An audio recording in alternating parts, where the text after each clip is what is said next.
샬롬, 톰 소여의 모험 10번째. 인디언 조의 소굴. 그날 밤 톰과 허크는 위험을 무릅쓰고 모험할 채비를 단단히 갖추었다. 두 아이는 9시가 넘어서까지 여관 근처에서 서성거렸다. 한 친구는 멀리서 골목길을 살폈고 또 한 친구는 여관 문을 살폈다. 하지만 그 골목을 지나다니는 사람은 없었다. 여관을 드나든 사람 중에도 스페인 사람처럼 옷을 차려 입은 사람은 보이지 않았다. 그날 밤은 달이 밝을 것 같아서 톰은 집으로 돌아갔다. 하지만 사방이 캄캄해지면서 허크가 와서 고양이 울음소리로 신호를 보내기로 했다.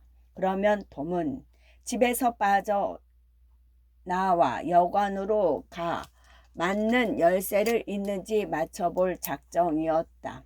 하지만 밤이 깊어도 그렇게 어두워지지 않았다. 허크는 망보기를 포기하고 12시쯤 빈 설탕통 속에 들어가 잠을 정했다. 화요일에도 운이 좋지 않았다. 수요일도 마찬가지였다. 하지만 목요일 밤은 상황이 좀 나아 보였다. 톰은 이모의 낡은 양철 등잔과 등잔을 가릴 수 있는 커다란 수건을 들고 일찌감치 집을 빠져나왔다. 톰은 등잔을 허크의 설탕통 속에 숨겨두고 망을 보기 시작했다. 자정이 되기 1시간 전쯤 여관이 문을 닫고 불을 껐다. 근처에서 유일하게 꺼져있던 불이었다. 스페인 사람은 보이지 않았다. 골목길에는 그림자 하나 보이지 않았다. 모든 일이 착착 순조롭게 진행되고 있었다. 찰흙 같은 어둠이 깔리고 사방이 쥐 죽은 듯 고요했다. 이따금씩 멀리서 들려오는 천둥 소리만이 고요함을 깨고 있었다. 톰은 등잔을 꺼내 설탕통 속에서 불을 밝힌 다음 수건으로 감쌌다. 모험심에 불타는 두 소녀는 살금살금 여관으로 다가갔다. 허크가 망을 보는 동안 톰은 골목길로 들어섰다. 혼자서 기다리려니 초조함이 허크의 가슴을 무겁게 짓눌렸다. 허크는 깜빡거리는 등잔 불빛이라도 보았으면 하는 생각이 들기 시작했다. 물론 불빛을 보면 가슴이 철렁하겠지만 적어도 톰이 살아있다는 것은 알 수 있을 것이다. 톰이 사라진 지 몇 시간은 지난 것 같았다. 톰은 기절한 게 틀림없었다. 어쩌면 이미 죽었을지도 모른다. 아니 어쩌면 공포와 초조함에 심장이 터져버렸을지도 모른다. 불안해진 허크는 자신도 모르는 사이에 골목길로 점점 가까이 다가가고 있었다. 온갖 불길한 생각이 다 들었다. 당장이라도 무시무시한 재앙이 닥쳐 자신의 숨통을 짓누르지 않을까 하는 불안에 휩싸였다. 하긴 아까부터 숨도 제대로 못 쉬고 있는 터라 숨이 끊어지고 말고 할 것도 없었다. 심장도 이렇게 펄떡펄떡 뛰다가 곧 멈추고 말 것 같았다. 그때 갑자기 불이 번쩍하더니 톰이 번개처럼 허크 옆을 지나가며 외쳤다. 도망쳐. 뒤도 보지 말고 도망치라고. 더 말할 필요도 없었다. 한마디면 충분했다. 허크는 톰이 다시 말하기 전에 이미 시속 50, 60km로 달아나고 있었기 때문이다. 두 아이는 마을 외곽에 있는 폐허가 된 도살장에 도착할 때까지 한 번도 쉬지 않고 달렸다. 아이들이 도살장 안으로 들어가자마자 폭풍이 몰아치더니 비가 억수같이 버붓기 시작했다. 톰이 숨을 가다듬고 말했다. 허크, 정말 끔찍했어. 내가 소리 나지 않게 열쇠 2개를 맞춰 보았거든. 조심하느라고 했는데도 소리가 굉장히 크게 나는 거야. 겁이 나서 숨도 제대로 못 쉬겠더라. 너무나 무서웠어. 소리 나지 않게 하려고 얼마나 조심했는지 몰라. 열쇠는 둘 다 맞지 않았어. 그러다 아무 생각 없이 손잡이를 한번 돌려보았더니 글쎄 문이 열리는 거야. 잠겨 있지도 않더라고. 난 재빨리 안으로 들어가서 등잔에 수건을 벗겨보았지. 그런데 세상에, 왜 뭘 봤는데 또 허크, 하마터면 인디언조의 손을 밟을 뻔했어. 뭐? 정말이야? 인디언조가 거기 누워 있더라고. 바닥에 누워 세상 모르고 자고 있더라니까. 그 안경을 낀 채 2팔을 쫙 벌리고 말이야. 세상에, 그래서 어떻게 됐어? 놈이 깨어났어? 아니, 꿈쩍도 하지 않았어. 술에 취했나 봐. 그래서 난 수건을 집어들고 주랭랑을 친 거야. 와, 나 같으면 수건 같은 거 생각도 못했을 거야. 나도 갑자기 생각난 거야. 수건을 잃어버렸다가는 이모한테 혼날 테니까. 그런데 톰, 상자는 찾아봤니? 둘러볼 정신도 없었어. 상자는 못 봤고 십자가도 없던데.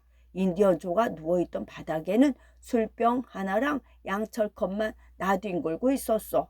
그리고 술통 2개하고 병이 몇 개 더 있더라. 유령이 나온다는 방에 뭔가 잔뜩 있는 줄 아니? 뭔데? 바로 위스키야. 여관마다 이런 유령방이 하나씩 있을 거야. 안 그래, 허크? 글쎄, 그런 것 같기도 하고. 누가 그런 걸 생각이나 하겠어. 그런데 톰, 인디언조가 술에 취해 자고 있다면 상자를 꺼내오기에는 아주 좋은 기회가 아닐까? 아, 그러냐? 그럼 네가 한번 해봐. 허크는 몸을 부들부들 떨었다. 아니, 난 못할 것 같다. 나도 마찬가지야, 허크. 인디언조 옆에 굴러다닌 술병 하나로는 안심이 안 되더라. 새벽쯤 있었으면 술에 취해서 완전히 골아떨어졌을 텐데 어떻게 해볼 수도 있겠는데 말이야. 2 소녀는 한참 생각에 잠겼다. 이윽고 톰이 말했다. 이봐, 허크, 인디언 조가 방을 비운 게 확실해질 때까지는 섣불 행동하지 말자. 내일 밤 방을 보다 보면 분명 언제고 방에서 나가는 날이 있을 거야. 그럼 그때 잽싸게 상자를 가지고 나오는 거야. 그래, 좋은 생각이야. 내가 밤새도록 망을 볼게. 훔치는 건 네가 해? 좋아, 그렇게 하자. 넌 후퍼 거리에 와서 고양이 울음소리로 신호를 보내. 만약 내가 잠든 것 같으면 돌멩이를 던져. 그럼 얼른 일어나서 나갈 테니까. 그래, 알았어. 허크, 이젠 폭풍도 그쳤으니까 난 집으로 가봐야겠다. 몇 시간 뒤면 해가 떠오를 거야. 넌 돌아가서 계속 망을 볼 거지? 그래, 그렇게 할게. 톰 1년 내내 여관 앞에서 망을 보라고 해도 할 수 있어. 낮에 잠을 자두면 밤에 얼마든지 망을 볼 수 있을 거야. 그럼 됐어. 그런데 이제 어디서 잘 거니? 벤 로저슨의 헛간에서 잘 거야. 벤이 그렇게 해도 된다고 했어. 그 집 껌둥이 제이크 영감도 괜찮다고 했고, 그 영감이 부탁하면 내가 물 길어다 주고, 그 영감은 내가 달라고 하면 음식을 나눠 주기도 해. 정말 착한 검둥이야. 내가 백인이라고 잘난 척하지 않으니까 잘해주더라. 가끔 같이 앉아서 밥도 먹어. 다른 사람한테는 이런 얘기 하지 마, 톰. 배가 너무 고프면 보통 때 하지 않던 일도 하게 되는 거라고. 알았어. 낮에는 별일 없을 테니까 넌 가서 잠을 자도록 해. 귀찮게 굴지 않도록 할게. 무슨 일이 생기면 한밤중이라도 괜찮으니까 당장 달려와서 고양이 울음소리로 신호를 보내. 허크, 더글러스 부인을 구하다. 허크, 더글러스 부인을 구하다. 금요일 아침, 톰은 무엇보다 반가운 소식을 들었다. 대처판사 가족이 어젯밤에 마을로 돌아왔다는 소식이었다. 인디언 조나 보물은 이제 2번째 자리로 밀려나고 말았다. 톰의 마음은 온통 베키에게 가 있었다. 톰은 베키를 만나 친구들과 함께 술래잡기와 공기놀이를 하며 지칠 때까지 즐겁게 놀았다. 어느새 하루가 훌쩍 지나가 버렸다. 이렇게 즐겁게 하루를 보낸 것도 오랜만이었다. 베키는 오래전부터 약속만 하고 계속 미루어 왔던 소풍을 그 다음날 가게 해달라고 어머니를 졸랐다. 베키 어머니가 마침내 허락하자 베키의 기쁨은 이루 말할 수 없었다. 톰도 베키 못지않게 기뻐했다. 베키는 해가 지기 전에 아이들에게 초대장을 돌렸고 마을 아이들은 소풍 준비를 하느라 정신이 없었다. 모두들 기쁜 마음으로 한껏 부풀어 있었다. 톰은 너무나 흥분이 되어서 늦게까지 잠을 이루지 못했다. 톰은 허크가 고양이 소리로 신호를 보냈으면 하고 은근히 기대하고 있었다. 그렇게 되면 보물을 찾아 다음날 베키와 친구들을 놀라게 해줄 생각이었다. 하지만 실망스럽게도 그날 밤에는 아무 신호도 없었다. 드디어 아침이 밝았다. 10시에서 11시 사이에 아이들은 대처판사 집 앞에 모여 시끌벅적 떠들어대고 있었다. 출발 준비가 다 되었다. 소풍에는 어른들이 따라가지 않기로 되어 있었다. 18살 먹은 처녀들과 20서너 살 먹은 청년 몇 명이 함께 가기 때문에 아이들의 안전은 별 걱정이 되지 않았다. 소풍을 위해 낡은 중기선이 마련되어 있었다. 신바람이 난 아이들은 먹을 것이 들어있는 바구니를 들고 큰 길로 걸어 나갔다. 시드는 몸이 아파서 가지 못했고 메리도 시드를 돌보아야 했기 때문에 집에 남았다. 대처 부인이 소풍을 떠나는 베키에게 마지막으로 당부했다. 늦게까지도 돌아오기 힘들 거야. 엄마 생각에는 부두 근처에 사는 친구 집에서 하룻밤 자고 오는 게 좋을 것 같다. 그럼 수시 하폰의 집에서 잘게요, 엄마. 그래, 그렇게 하도록 하렴. 폐가 되는 행동은 하지 않도록 조심하고. 베키와 나란히 걸으며 톰이 말했다. 베키, 우리 조 하포네로 가지 말고 언덕으로 올라가서 더글러스 아주머니 댁에서 자자. 거기 가면 아이스크림도 있을 거야. 거기는 늘 아이스크림이 있거든. 그것도 얼마나 많은지 몰라. 그리고 우리가 가면 아주머니가 무척 반가워하실 거야. 야, 정말 신나겠다. 그러다 베키는 잠시 생각해 보더니 말했다. 하지만 엄마가 아시면 뭐라고 하실지 않을까? 엄마가 어떻게 아시겠니? 베키는 곰곰이 생각하더니 마지못해 대답했다. 내 생각에는 잘못인 것 같은데 하지만 뭐 너희 엄마도 아실 리가 없다니까. 그리고 나쁠 게 뭐가 있니? 엄마가 바라시는 건 네가 잘 놀고 아무 일 없이 돌아오는 거야. 그리고 너희 엄마도 진작 더글러스 아주머니 댁이 생각났더라면 거기로 가라고 하셨을 거야. 틀림없이. 베키는 늘 따뜻하게 맞아주는 더글러스 아주머니를 생각하니 마음이 흔들렸다. 톰은 끈질기게 베트를 설득했고 마침내 베키는 마음을 정했다. 그리고 둘은 오늘 밤의 계획에 관해 아무에게도 말하지 않기로 했다. 갑자기 톰은 오늘 밤 허크가 집에 와서 신호를 보낼지도 모른다는 생각이 들었다. 그러자 잔뜩 부풀었던 기대가 조금은 식었다. 하지만 더글러스 아주머니 댁에서의 즐거운 시간을 포기할 수는 없었다.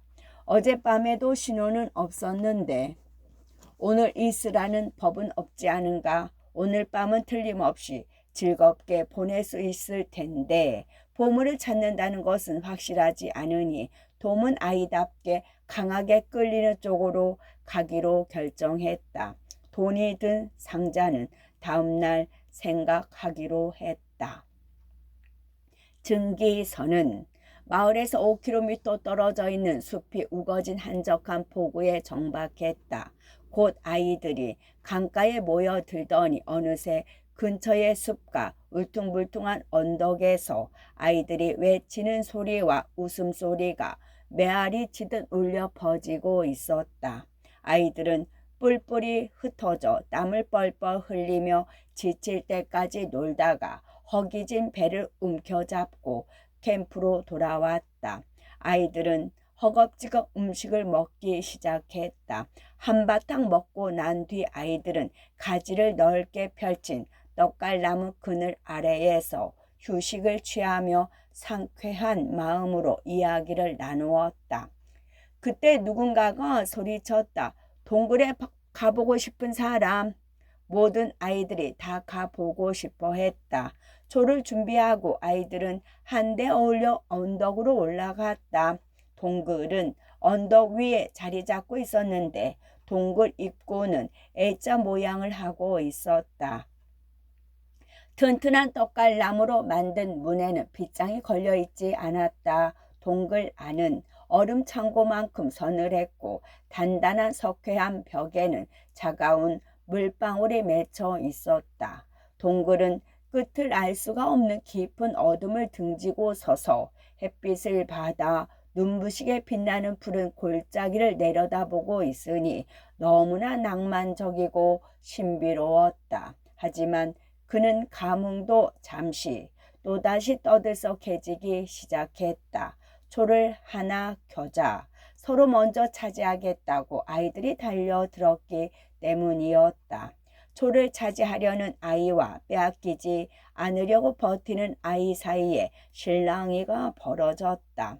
초가 바닥에 떨어져 불이 꺼지기도 했다. 그러자 한바탕 요란한 웃음소리가 이어지는가 싶더니 아이들은 펄쩍펄쩍 뛰며 사방으로 흩어졌다. 하지만 결국 모든 일은 끝이 나게 마련이다. 한참 뒤 아이들은 중앙 통로의 가파른 내리막길을 줄지어 내려가고 있었다. 흔들리는 불빛에 머리 위로 18m까지 치솟은 바위벽이 어렴풋이 보였다. 중앙 통로는 그 폭이 겨우 2m에서 3m 정도밖에 되지 않았다. 몇 발자국 디딜 때마다 폭이 훨씬 좁은 길이 여기저기로 뻗어 있었다. 백두걸이라고 불리는 이 동굴은 좁은 길이 이리저리 구불구불 서로 뒤엉켜 있어 어디가 어딘지 알 수 없는 거대한 미로 같았다. 이렇게 복잡하게 뒤엉켜 있는 새길을 밤낮으로 헤맨다 해도 동굴에서 나가는 길을 결코 찾아내지 못할 거라고들 했다. 아래로 내려가도 미로 아래 미로가 또 있을 뿐이라는 것이다. 이 동굴을 구석구석 샅샅이 알고 있는 사람은 없었다. 그건 불가능한 일이었다. 대부분의 젊은이들은 그저 일부만 알고 있었다. 그래서 보통 잘 알고 있는 곳 이외에는 무모하게 들어가지 않았다. 톰 소여도 백두걸 동굴에 대해서는 다른 아이들이 알고 있는 것만큼 알고 있었다. 아이들은 중앙 통로를 따라 1km 정도 걸어갔다. 거기서부터는 무리를 지어 흩어져 자그마한 샛길로 들어가 보기로 했다. 아이들은 어두컴컴한 길을 따라 뛰어가다가 길이 다시 만나는 지점에서 다른 친구들을 놀라게 하기로 했다. 아이들은 잘 알고 있는 곳 밖으로는 나가지 않고도 좋게 30분은 서로 마주치지 않고 신나게 놀 수 있었다. 한참 뒤 흩어졌던 아이들이 숨을 헐떡이고 정신없이 웃어대며 동굴 입구에 모였다. 아이들은 머리부터 발끝까지 촌농과 진흙으로 범벅이 되어 있었다. 하지만 즐거운 하루를 보낸 것에 만족해 하는 모습들이었다. 어느새 날이 저물고 있다는 것을 알고 아이들은 깜짝 놀랐다. 벌써 30분 전부터 증기선의 종소리가 아이들을 부르고 있었다. 아이들은 멋지고 낭만적인 하루를 마무리하게 되어 너무나 만족스러웠다. 정신없이 제잘거리는 아이들을 싣고 증기선은 다시 강을 타고 내려갔다. 시간이 늦어져 6펜스를 더 내야 했지만 아무도 신경 쓰지 않았다. 다만 배의 선장만이 불만을 털어놓았다. 허크는 벌써부터 망을 보고 있었다. 멀리서 증기선이 불을 밝히고 부두 앞을 지나갔다. 간판에서는 아무 소리도 들려오지 않았다. 아이들은 차분해져서 아무 말도 하지 않았다. 얼마나 고단했는지 입도 뻥끗 못할 정도였다. 허크는 무슨 배인지 궁금했다. 그리고 왜 부두에 멈추지 않고 그냥 지나치는지도 궁금했다. 그러나 곧 배에 대한 궁금증을 잊고 망보는 일에만 신경을 썼다. 구름이 잔뜩 몰려오고 사방이 캄캄했다. 10시가 가까워졌다. 더 이상 마차 소리도 들리지 않았고 드문드문 보이던 불빛들도 하나둘씩 꺼져 갔다.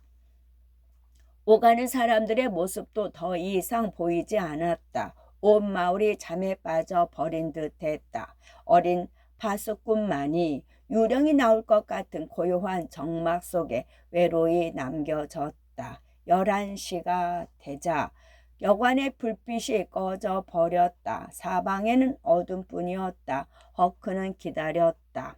시간은 참으로 더디 흘러갔다. 하지만 아무 일도 일어나지 않았다. 허크는 마음이 흔들렸다. 더 소용없는 짓이 아닐까? 이대로 포기하고 잠이나 자러 갈까? 그때 무슨 소리가 들렸다. 허크는 순간 바짝 긴장했다. 골목길로 난 여관문이 살며시 열렸다. 허크는 벽돌 창고 모퉁이 뒤로 몸을 숨겼다. 다음 순간 두 남자가 허크 옆을 스치고 지나갔다. 한 사람은 옆구리에 뭔가를 끼고 있는 것 같았다. 상자가 틀림없었다.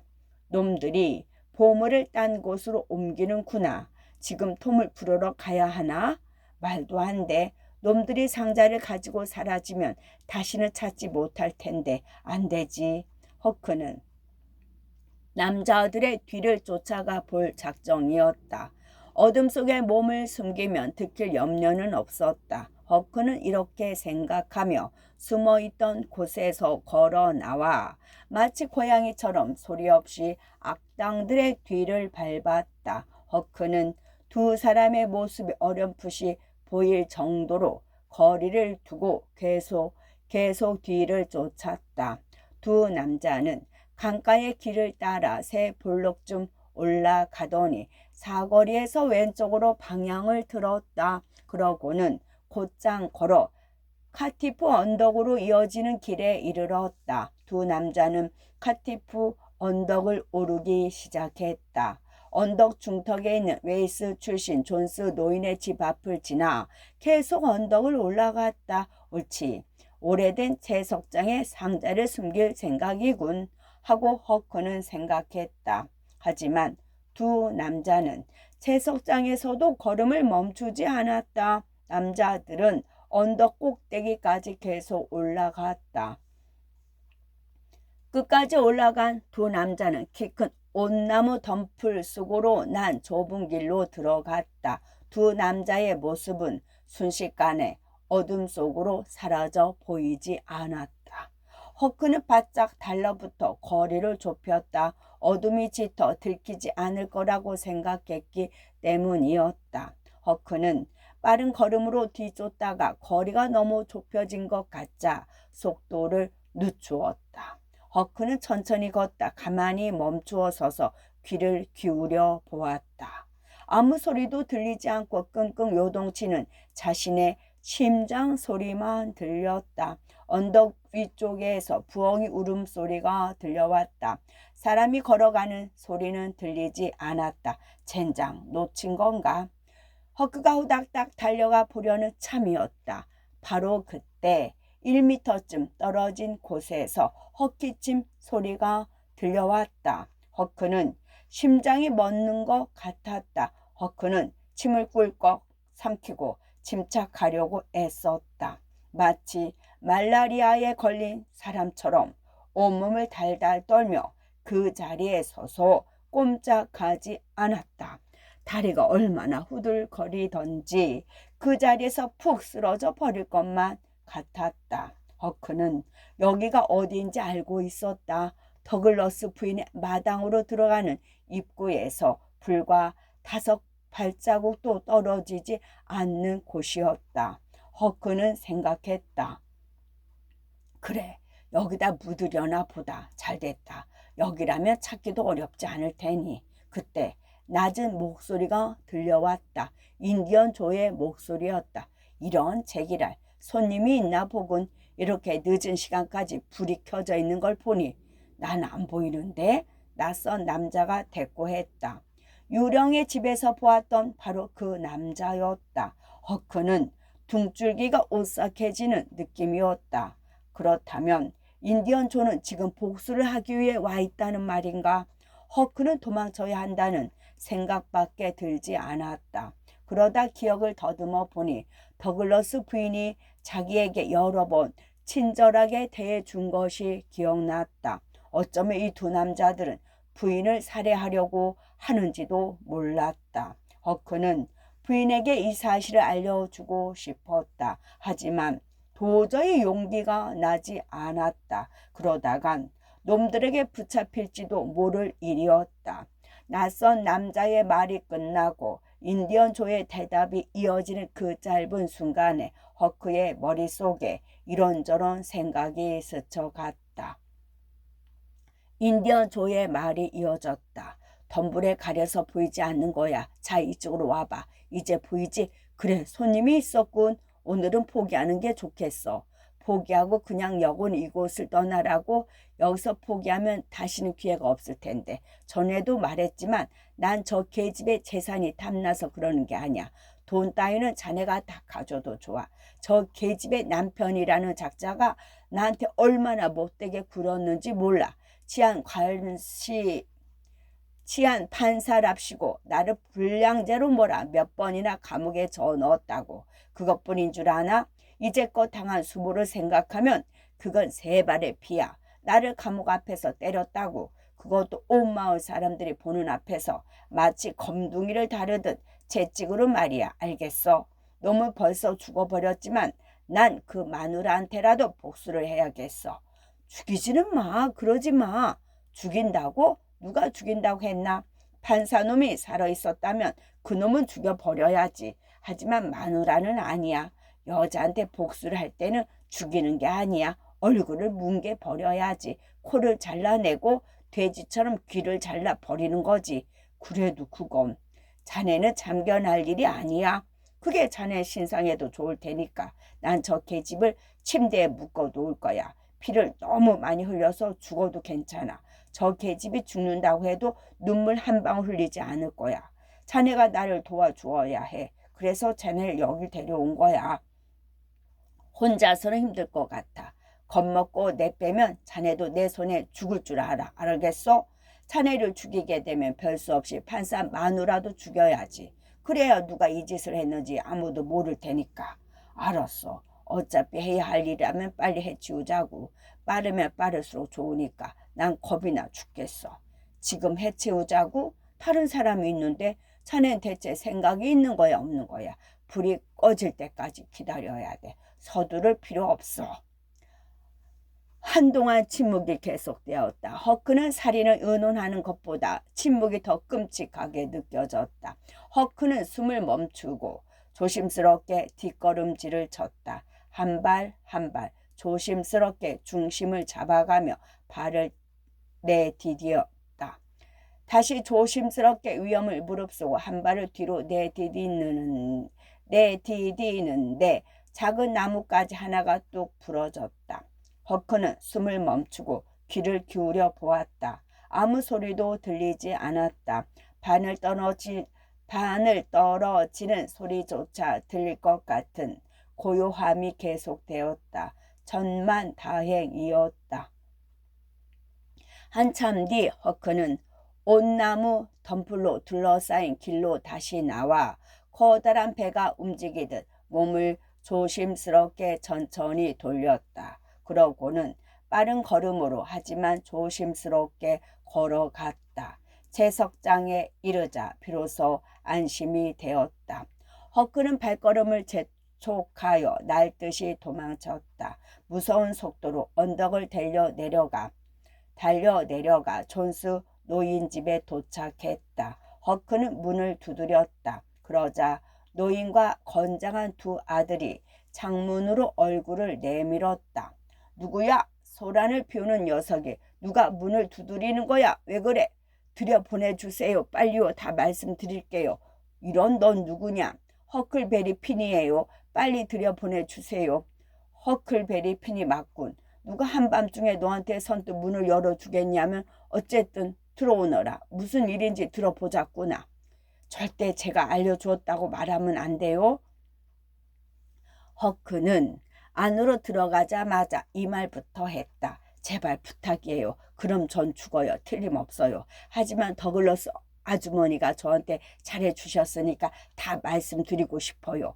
제가 알려주었다는 것은 꼭 비밀로 해준다고 약속하시면 다 말씀드릴게요. 노인이 말했다. 뭔가 심상치 않은 일이 있나 보구나. 아니면 저렇게 행동할 리가 없지. 그래, 말해봐라. 비밀은 꼭 지킬 테니까. 3분이 지나자 노인과 두 아들은 무기를 챙겨 언덕을 올라갔다. 존스 노인과 두 아들은 손에 무기를 들고 발소리를 죽이며 온나무 오솔길로 들어섰다. 허크는 더 이상 따라가지 않고 커다란 바위 뒤에 숨어 귀를 기울였다. 일이 지체되는지 초조한 침묵만 계속되었다. 그러더니 갑자기 총 쏘는 소리가 들렸고 비명 소리가 이어졌다.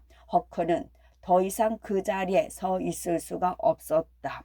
걸음아 나 살려라 하고 쏜살같이 언덕을 달려 내려왔다. 사라진 아이들. 일요일 아침 동이 트기 무섭게 허크는 더듬더듬 언덕을 올라가 존스 노인집 문을 가만히 두드렸다. 집안 식구들이 모두 잠을 자고 있었지만 다들 조그마한 소리에도 화들짝 잠을 깰 정도로 선잠을 자고 있었다. 어젯밤에 놀라운 사건을 겪은 탓이었다. 창문에서 누군가가 소리쳤다. 거기 누구야? 허크는 창득 겁에 질린 채 나지막하게 대답했다. 문 좀 열어주세요. 허클베리 핀이에요. 너라면 언제든지 문을 열어줘야지. 잘 왔다. 불황아의 귀에는 참으로 낯선 말이었다. 이렇게 기분 좋은 말은 처음이었다. 아무리 생각해봐도 잘 왔다는 말은 들어본 적이 없었다. 곧 문이 열렸고 허크는 안으로 들어갔다. 허크에게 앉으라고 하고는 노인과 건장한 두 아들은 서둘러 옷을 입었다. 배고프지? 날이 밝으면 곧 아침 식사가 준비될 테니 함께 아침을 먹자. 편안한 마음으로 먹고 가렴. 우리는 네가 어젯밤 우리 집에 함께 있었으면 했는데. 허크가 대답했다. 너무 무서웠어요. 전 총소리가 나자마자 도망쳤어요. 5km는 쉬지 않고 달렸어요. 하지만 일이 어떻게 됐는지 궁금해서 온 거예요. 혹시 그 악당들하고 마주칠까봐 겁이 나서 해가 뜨기 전에 왔어요. 죽었을지도 모르지만요. 불쌍한 거. 밤새 잠도 제대로 못 잔 얼굴이구나. 아침 먹고 여기 침대에 누워 눈을 좀 붙이도록 해라. 그런데 안타깝게도 놈들은 죽지 않았단다. 네가 자세히 알려준 덕분에 우리는 놈들이 있는 곳을 대충 짐작할 수 있었지. 그놈들과 불과 5m도 떨어지지 않는 곳에서 살금살금 다가갔단다.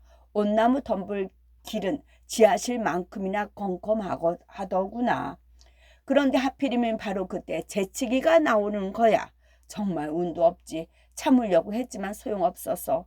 터져 나오는 걸 어떻게 하겠니? 할 수 없이 난 재채기를 하고 말았단다. 내가 총을 들고 맨 앞으로 걸어가고 있었지. 재치기 소리에 놀란 놈들이 뛰쳐나와 우리 옆을 스치듯 도망쳤어. 그래서 내가 쏴라 하고 소리쳤지. 우린 부스럭거리는 소리가 들리는 곳을 향해 총을 쐈다. 내 아들도 총을 쏘았지. 하지만 그놈들은 순식간에 도망치고 말았어.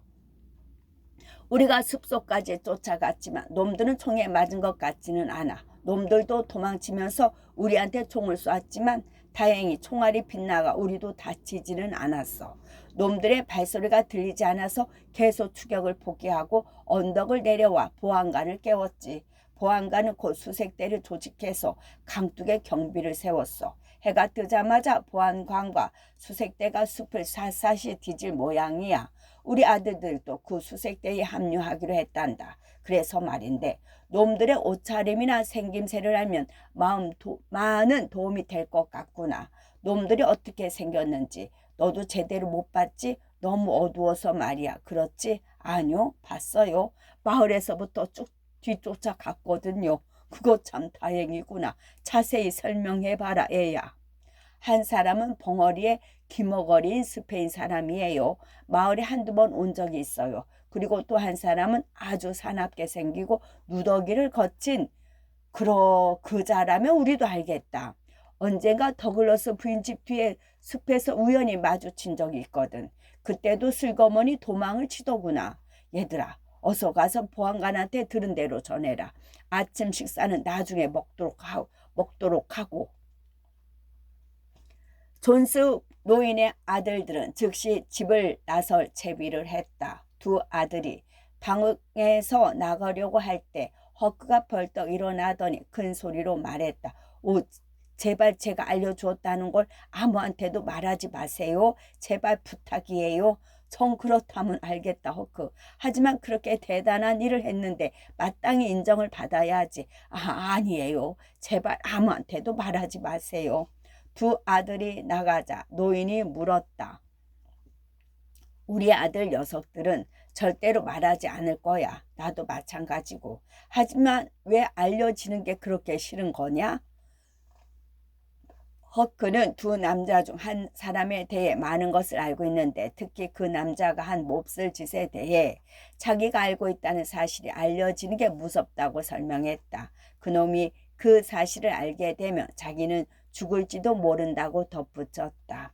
노인은 다시 한번 비밀을 지켜주겠다고 다짐을 하더니 물었다. 그런데 어떻게 해서 그 놈들의 뒤를 밟게 되었니? 처음부터 수상하게 보였니? 허크는 잠시 침묵을 지키면서 적당한 대답을 생각해냈다. 그러고 나서 대답했다. 그게 말이죠. 보시는 것처럼 제가 좀 천한 신분이잖아요. 사람들이 그렇게 말하고 제가 생각해도 그래요. 그래서 가끔 제 처지를 생각하다 보면 잠을 못 이룰 때가 많아요. 어떻게 해야 이 생활에서 벗어나 새로운 삶을 살아갈 수 있을지 궁리하느냐고요. 어젯밤에도 그랬어요. 잠이 안 오더라고요. 그래서 자정쯤 어슬렁어슬렁 거리를 걷다가 템퍼런스 여관 옆에 있는 낡은 벽돌 창고까지 가게 됐어요. 전 벽에 기대고 서서 생각에 잠겨 있었어요.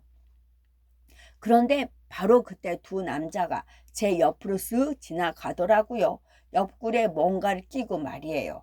전 뭔가 훔쳤구나 하고 생각했어요. 한 남자는 담배를 피우고 있었고 다른 남자는 불을 달라고 했어요. 두 남자가 바로 제 앞에서 걸음을 멈추고는 담배에 불을 붙였어요. 그래서 얼굴을 볼 수 있었죠. 덩치가 큰 남자는 하얀 수염을 기르고 한쪽 눈에 안대를 하고 있어서 벙어리에 귀머거리인 스페인 남자라는 걸 알았고 다른 한 사람은 누더기를 입고 있었는데 아주 사악한 얼굴을 하고 있었어요. 아니 그 불빛으로 누더기까지 알아봤다는 말이니. 허크는 순간 말문이 막혔다. 확실하지는 않지만 그랬던 것 같아요. 그러고는 놈들이 계속 걸어갔구나. 그리고 넌 그 뒤를 따라갔죠. 예, 맞아요. 그랬어요. 놈들이 무슨 일을 벌릴지 궁금했거든요. 놈들이 조심스럽게 행동하는 것도 수상했고 전 더글러스 아주머니 댁까지 쫓아갔어요. 그런데 그놈들이 어둠 속에 서서 실랑이를 벌이더라고요. 누더기를 입은 자는 아주머니를 죽이지는 말자고 하고 스페인 남자는 얼굴을 뭉개 버리겠다고 했어요. 제가 저번에 말씀드린 대로요. 뭐라고? 봉어리에 귀머거린 사람이 말을 했단 말이냐? 순간 허크는 또다시 실수를 저지른 것을 깨달았다. 허크는 스페인 남자의 정체를 노인이 알지 못하게 하려고 노력했지만 혀가 제멋대로 움직여 주인을 공경에 빠뜨려 버렸다.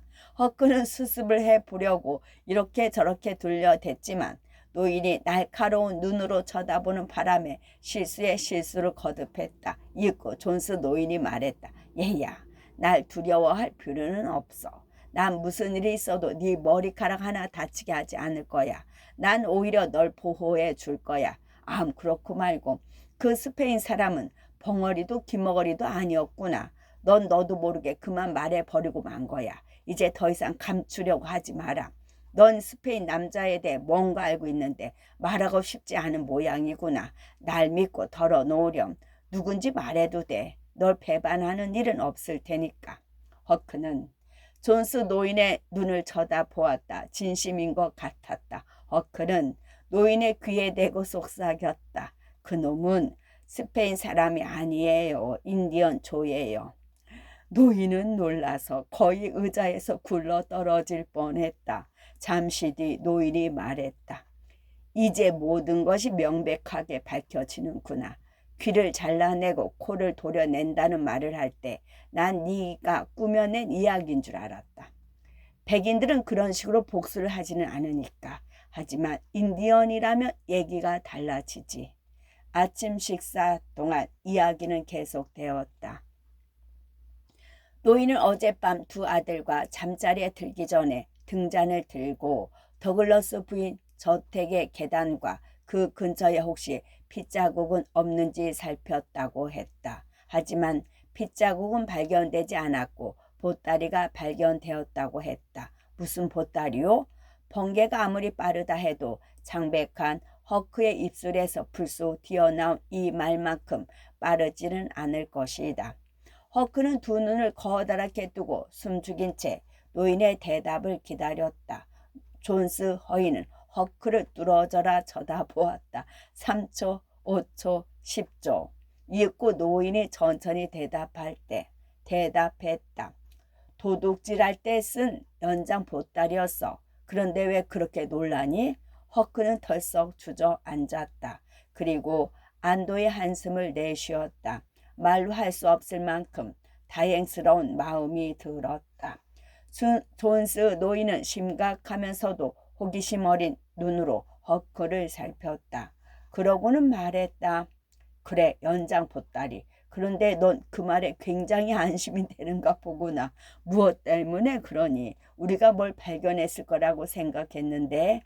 허크는 또 말문이 막혔다. 노인은 의심쩍은 눈초리로 허크를 뚫어져라 쳐다보았다. 적당히 둘러댈 만한 말이 생각나기만 한다면 그 무엇을 준다 해도 아깝지 않을 것 같았다. 하지만 아무것도 생각나지 않았다. 노인의 눈초리는 점점 더 날카로워졌다. 그때 말도 안 되는 대답이 떠올랐다. 하지만 더 이상 앞뒤를 잴 여유가 없었다. 그래서 허크는 용기를 내어 불쑥 대답했다. 주일학교 책임가에서요. 가엾은 허크는 바늘 방석에 앉은 듯 억지 웃음도 나오지 않았다. 하지만 존스 노인은 기가 막히다는 듯 머리끝부터 발끝까지 온몸을 다 흔들어대며 호탕하게 웃었다. 그러더니 이렇게 웃고 살면 의사가 찾을 필요도 없어. 돈이 주머니 속에서 저절로 굳겠다고 말했다. 노인이 덧붙였다. 불쌍한 것, 얼굴이 창백하구나. 몸이 안 좋은가 보다. 그러니 그렇게 뚱딴지 같은 말을 하지. 하지만 곧 괜찮아질 거다. 잠을 충분히 자고 푹 쉬고 나면 좋아질 게다. 허크는 자기가 또 그렇게 바보처럼 행동하고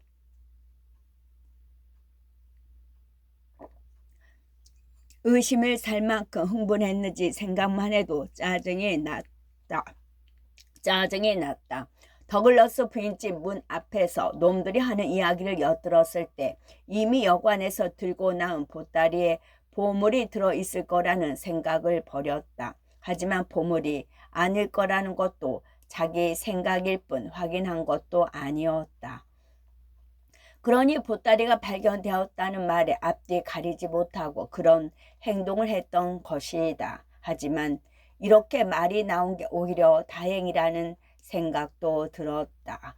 왜냐하면 그 보따리가 보물 보따리가 아니라는 것이 분명해져서 마음이 한결 편안하고 안심이 되었기 때문이다. 모든 것이 제대로 풀리고 있는 셈이었다. 보물은 아직 이 호실에 있을 것이고 놈들은 결국 잡혀 그날로 감옥에 갈 테니 허크와 톰은 아무 문제 없이 방해받을 두려움 없이 보물을 손에 넣을 수 있을 것이다. 아침 식사를 막 끝내고 나자 누군가가 문을 두드렸다. 허크는 재빨리 숨을 곳을 찾아보았다. 허크는 자기가 이번 사건과 관계가 있다는 것이 알려지는 게 싫었다. 존스 V. 노이는 몇몇 숙녀들과 신사들을 안으로 맞아들였다. 그 중에는 더글러스 부인도 있었다. 허크가 밖을 내다보니 사람들의 무리가 언덕을 올라가 더글러스 부인의 집으로 들어가는 물을 살피고 있었다. 아마 소문이 온 마을에 퍼진 모양이었다. 존스 노인은 찾아온 사람들에게 전날 밤에 있었던 일을 설명해야 했다. 목숨을 구할 수 있게 된 더글러스 부인은 얼마나 고마워하는지 몰랐다. 그런 말씀하지 마십시오, 부인. 저와 우리 아이들한테보다 더 감사해야 할 사람이 있습니다. 자기 이름을 밝히지 말라고 간곡하게 부탁해서 말씀드릴 수는 없지만 그 아이가 아니었다면 우린 그곳에 가볼 생각도 못했을 겁니다. 이 말을 들은 사람들은 정작 사건보다는 그 제보자에 대해 더 궁금해했다. 찾아왔던 사람들뿐만 아니라 온 마을 사람들이 다 애가 탔다. 왜냐하면 존스 노인이 절대 입을 열지 않았기 때문이었다. 그날 밤 상황을 다 듣고 난 더글러스 부인이 말했다. 전 누워서 책을 읽다가 아무 소리도 못 듣고 잠만 잤어요. 왜 절 깨우지 않으셨어요? 제 생각에 그럴 필요가 없을 것 같았습니다. 놈들이 다시 올 것 같지도 않았고요. 일을 벌일 만한 연장도 없었으니까요. 그러니 공연히 주인을 깨워 두려움에 떨게 할 필요가 뭐 있습니까? 우리 집에서 일하는 검둥이 셋을 주인 집 앞에서 밤새 보초를 서게 했습니다. 방금 돌아왔어요. 사람들이 계속 찾아왔다. 그래서 똑같은 이야기가 몇 번이고 되풀이 되었다. 여름방학 동안에는 주일 학교도 없었다. 하지만 모든 사람들이 일찍부터 교회에 모여들었다. 마을을 떠들썩하게 뒤흔들어 놓은 사건은 널리 알려졌다. 두 악당의 행방에 대해서는 아무것도 발견된 것이 없다는 소식만 들려왔다. 설교가 끝나자 대처 판사의 부인은 하퍼 부인과 나란히 복도를 걸어 나오며 말했다.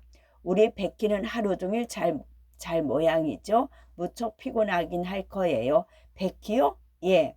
대처 부인은 깜짝 놀라며 덧붙였다. 어젯밤에 저희 애가 댁에서 자지 않았나요? 어머나, 아니에요. 대처 부인은 얼굴이 배지짝처럼 하얘져서 그 자리에 털썩 주저앉았다. 그때 폴리 이모가 친구와 즐겁게 이야기를 주고받으면서 그 옆을 지나갔다. 폴리 이모가 말했다. 좋은 아침입니다. 대처 부인 안녕하셨어요. 하퍼 부인. 우리 아이가 없어졌는데 어젯밤 댁에서 잤나 보죠? 두 분 중 한 분 집에서 말이에요. 혼날까봐 겁이 나서 교회에도 안 나왔나 봐요. 이 녀석 한번 혼을 내야겠네. 대처 부인은 힘없이 고개를 가로저었다. 얼굴이 아까보다 더 창백해졌다. 하퍼 부인이 초조해하며 대답했다. 톰은 저희 집에서 자지 않았어요. 폴리 이모의 얼굴에도 걱정하는 빛이 드리워졌다. 조하퍼, 오늘 아침에 톰 못 봤니? 아니요. 마지막으로 본 게 언제지? 조는 기억을 더듬어 보았지만 확실히 언제라고 말할 수가 없었다. 교회에서 나가던 사람들은 걸음을 멈추었다. 여기저기서 수근거리는 소리가 들리더니 모두들 불안하고 초조해하는 표정이 되었다. 다들 걱정스럽게 아이들과 젊은 선생들에게 물어보았다.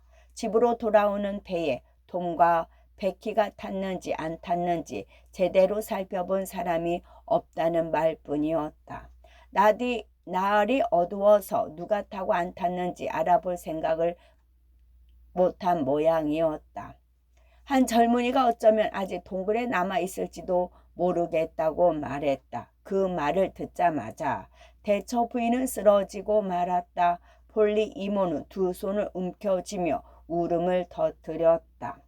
가슴이 철렁할 이 소식은 입에서 입으로, 사람들 무리에서 무리로, 거리에서 거리로 퍼져나가 5분 만에 요란한 종소리가 울려 퍼지듯이 온 마을이 발칵 뒤집혔다. 카티프 언덕에서 일어난 사건은 대수롭지 않은 일이 되었고 악당들은 어느새 기억 속으로 사라져 버리고 말았다. 사람들은 말의 안장을 채우고 소형 보트와 중기선을 준비했다. 끔찍한 사건이 알려지고 난 뒤 30분도 못 되어 200명이 넘는 남자들이 큰 길로 쏟아져 나와 강과 길을 따라 동굴로 향했다. 오후 내내 마을은 텅 비어 쥐 죽은 듯 고요했다. 동네 부인들은 폴리 이모와 대처 부인을 찾아가 위로해 주었다. 부인들은 가족들과 함께 눈물을 흘리며 슬퍼했는데 그 어떤 말보다 더 나았다. 더디게만 흘러가는 시간 속에 사람들은 아이들 소식이 오기만을 기다리며 뜬 눈으로 밤을 지새웠다. 하지만 새벽이 밝아올 무렵 초와 음식을 더 보내달라는 말만 전해왔다. 대처 부인은 거의 정신이 나간 듯 했다. 폴리 이모도 크게 다르지 않았다. 동굴에 직접 나가있던 대처 판사는 부인들에게 희망을 잃지 말라며 격려의 말을 전했지만 전혀 위로가 되지 못했다. 존스 노인은 해가 떠오를 때쯤 집으로 돌아왔다. 옷은 촌농과 진흙투성이었으며 몸은 녹초가 되어 있었다. 돌아와 보니 허크는 노인이 마련해준 침대에 누워 계속 자고 있었는데 열이 펄펄 끓어서 정신을 잃은 상태였다. 의사들도 다 동굴에 가 있었기 때문에 더글러스 부인이 집으로 건너와 허크를 보살펴 주었다. 부인은 허크가 좋은 아이든 나쁜 아이든 아니면 무심한 아이든 간에 다 하나님의 자식이기 때문에 최선을 다해 돌보겠다고 말했다.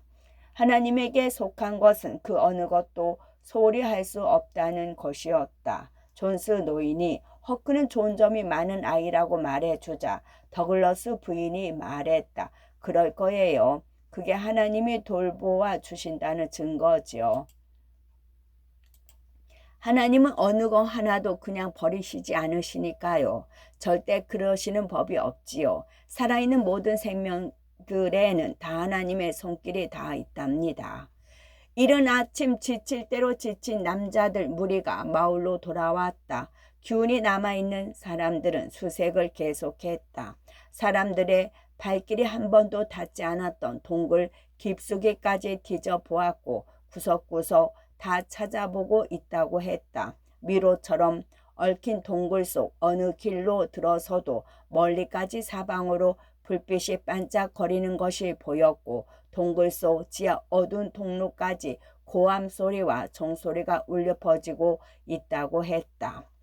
사람들이 많이 다니는 구역에서 멀리 떨어진 곳에 바위에 촛불의 그림으로 베키와 톰이라고 써놓은 것이 발견되었고 거기서 그리 멀지 않은 곳에서 촛농이 묻은 리본이 발견되었다고 했다. 대처 부인은 베키의 리본을 알아보고 울음을 터뜨렸다. 부인은 자식의 마지막 유물이 될지도 모르겠다며 통곡을 했다.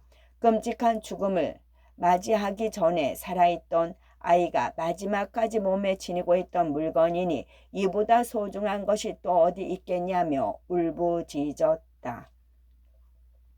이따금씩 동굴 속 멀리에서 불빛이 반짝이며 수십 명의 남자들이 함성을 지르며 그쪽으로 달려갔지만 번번이 실망만 맛보았다고 했다. 아이들의 불빛이 아니라 다른 수백 대의 불빛이었기 때문이다.